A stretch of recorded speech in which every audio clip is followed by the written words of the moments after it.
Let me introduce my audience to Liz Illig. Liz is the owner of my dog's grooming shop. She built a successful business to 6 stores, is it, Liz? 5 stores. And she got it to the point where it kind of runs itself. She built out the operations and the systems and the people to the point where it literally, she only pretty much helicopters in and out, and because she set it up that way to do it. So she came to a realization, wait a minute, I can do this for other business owners, and I can help them live the life I live in running my business through setting up, providing order to chaos. So she's a consultant, and she has lots of businesses that she consults to in this operational, systematic way. And we crossed paths through an introduction. And when I found out what she did, I was like, oh my God, you have no idea, Liz, how much I can help you, because there's so few people that do what you do. And I have introductions for you right away, which I did. Yes. And I have more coming, actually. I wrote your name down today on another one. So I admire that. Thank you. So, so everyone, this is Liz. Let me start off with a question, Liz. Obviously you're smart. You have you have a mind where you know how to put things in buckets, and when you went into business, you probably went into business because you loved grooming, but you found out you had another talent, where most business owners, Liz, only have the talent in what they do. They're not very good at running a business. Right. I don't know if you ever read the book, The E-Myth. It's my favorite book. Okay. So basically you are the opposite of most business owners. Right. Hence why you're a consultant. So let me ask you this question. How did you get to be like, where do you think that comes from inside of you? Because that is not a normal quality for most small business owners. Mm-hmm. Yeah, I would say it really started, I've always had an entrepreneurial spirit, and I don't come from a family that is an entrepreneur at all. So most of my family works for other companies. The only people that are entrepreneurs in my family in the past have been farmers, because I'm originally from Iowa, born and raised. And so my grandpa on my mom's side was a farmer, and then my dad was a farmer. So that's like the most entrepreneurial person, people that I've seen in my life. But it really started at a young age where I wanted to invent. It was more like coming from like an invention. So I've done, like, when I was little, I did invention convention, and where you would like invent things as a kid and then like take it and you would display it. So like my first invention ever was a glow in the dark map when we did not have cell phones. I grew up not having a lot of money. My parents didn't have a lot of money. And so we would take trips. We couldn't fly. We didn't have enough money to fly. So we would drive, and we would take like these long trips. I have 5 siblings, so you can only imagine what that, like in a car with 5 siblings and my mom. And we would be traveling at night, and I would always have to turn the light on to see the map of what roads we needed to go on. So what I did is I took a map of the location we were going to, and I took glow-in-the-dark markers, and I marked up the whole map of the routes we were going to take. Oh God, I love that. And so that was my first invention. So in order to display that, I had to take a map, then I had to put a box over top of it to make it dark, and then I had to light it up with, the light for a period of time, so then it actually worked. So that was my first invention. And then my second invention was... Now, did anything happen with it? Did you get like a patent, or did you... No, I think I was like in 5th grade. I was just always creating something. Like what could hit the market? You're kind of like a geek at heart. Yeah. I'm always creating, like what's next, So then my next one was pets, because I loved pets. So I got my first pet in 1995. And I actually named my pet Phoenix, because I knew one day I wanted to move to Phoenix, which is crazy. So that alone. So like this, a lot of what I'm telling you is like, things from my early childhood have made me who I am today because I've always thought about it. Everybody. That's why I asked you the question. I wanted to know where does this come from? Because most people, when I ask that question, it does come from their childhood. So, but you really, Liz, you're using a Mel Brooks phrase. You're abnormal. You have an abnormal brain from the movie Young Frankenstein, because most are like the baker in the E-Myth. Right? They're really good baker. They suck at running a business. And you just seem to have a knack for business. And so, but I also think what I get from you is that it's not that you just had a mind for it. I think that you just cared that much to make it right. You care about people, you care about pets. You have this quality, and I talk about it on every show, which I came up with this acronym called GAS. You have a lot of gas, and it's not this kind of gas, Liz.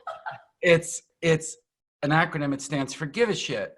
Nobody can teach you or your people how to give a shit. You can't take a course on it. You can't get a degree in it. You can't get trained in it. There's no book on it. And I think you have a lot of it baked in you. Everybody has a certain level baked in you. And I think that probably served you a lot in your life. Completely. Yeah. You know, and when I got my dog Phoenix, as I said, my grandpa, he raised buffalo. So that was very unique. So then my second invention was he can eat the dish. So I had a boy dog named Phoenix. And what I did is I took buffalo meat and I formed it into a bowl. And I broiled it. I broiled the bowl of buffalo meat. Like I formed it into a bowl. And then I would put dog kibble in the bowl, and it was called He Can Eat the Dish. So then the dog eats the kibble and then has the dessert as the bowl. Like this was like 1995. I was like 9 years old, right? And I'm creating and inventing all these things. And so that's really where my passion for pets has continuously just grown and developed based on even that, and knowing that, you know, 15 years later, I would actually move to Phoenix and live in Phoenix and now have successful businesses in Phoenix related to pets and, you know, doing all the things that I do now. That's incredible. So if there was advice you could give, what is the most common advice you give your clients that if they come in or you come in, and I bet you see a lot of the same patterns all the time. You know already what you're walking into before you're walking into it because you've done it so many times. You know,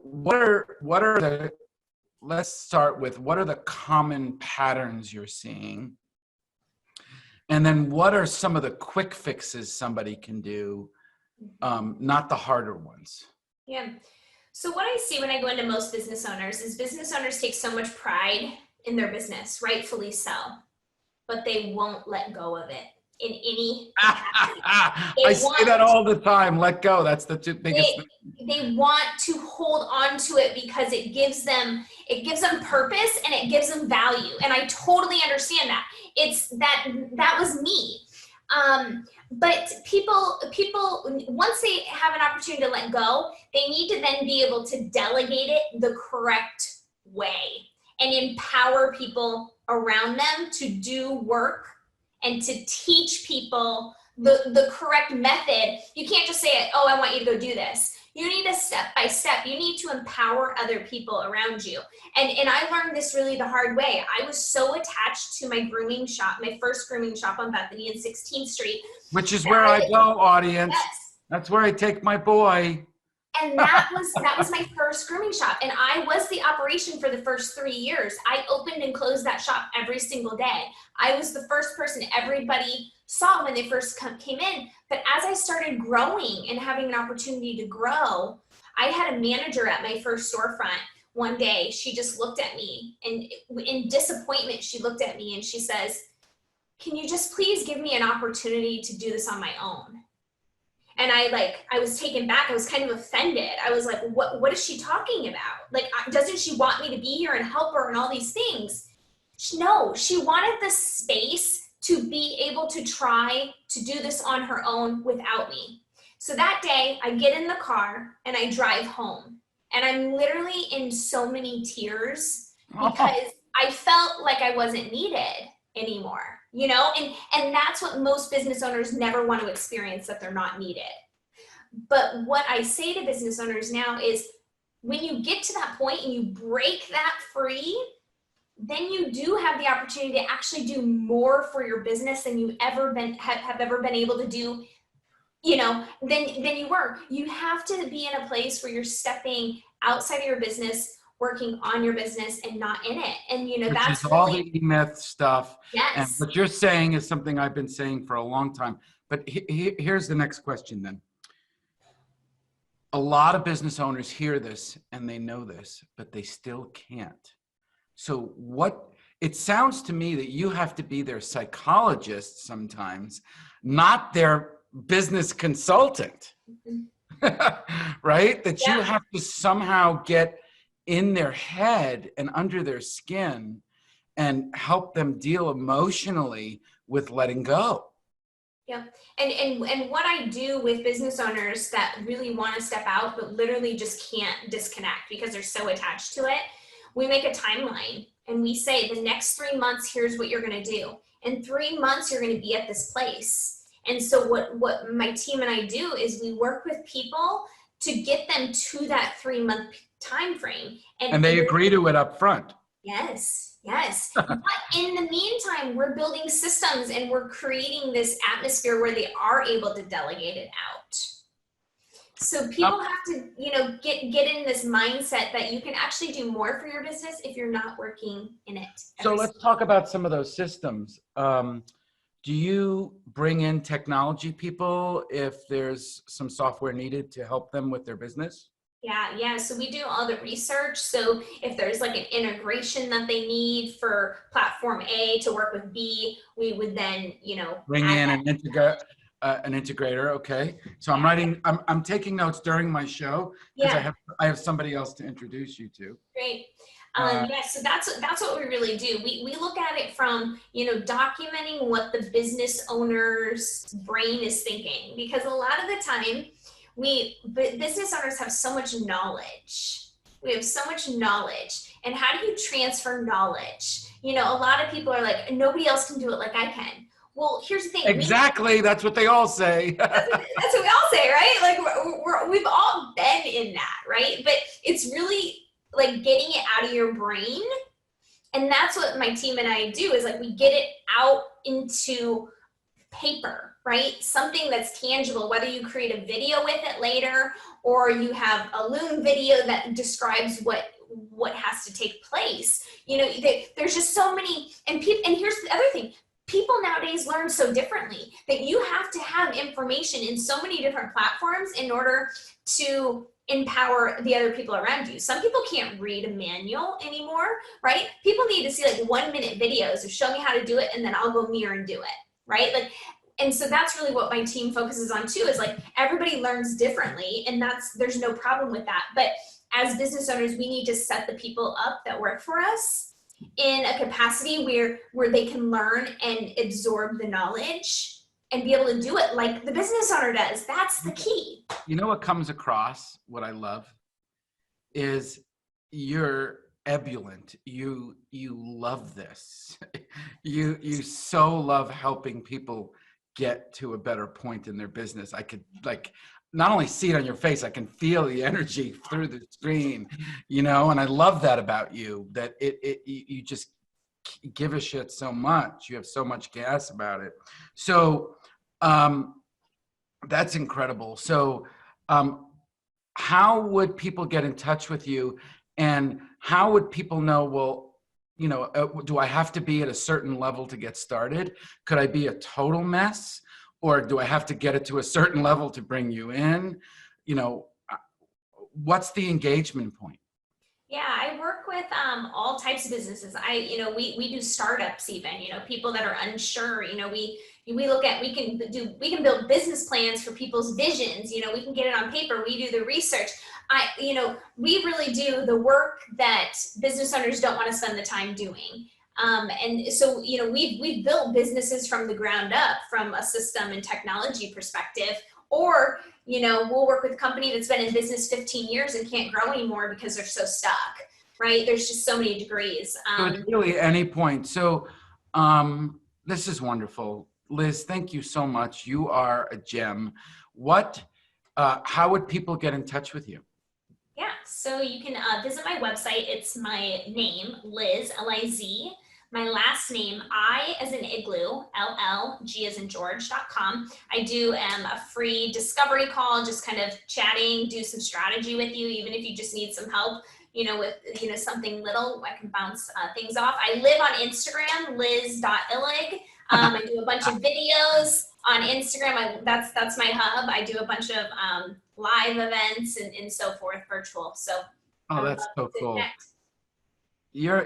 Look, thanks so much. I know you did this kind of sight unseen. You know, I was like, look, you got to be on my show. Thank you.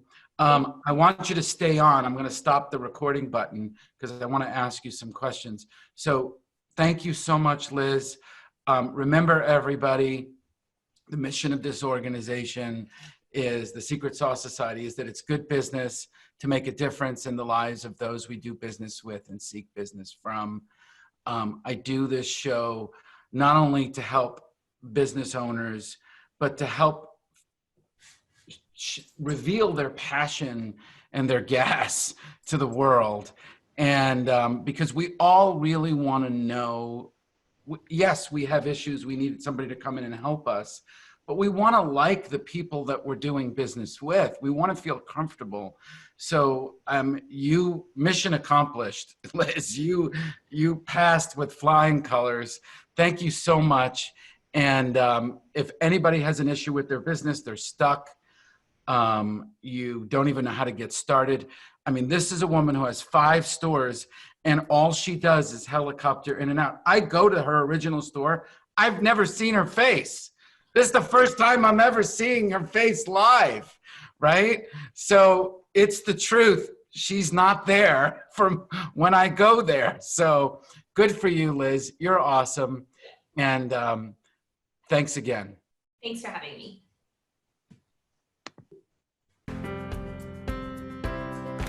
Let's see.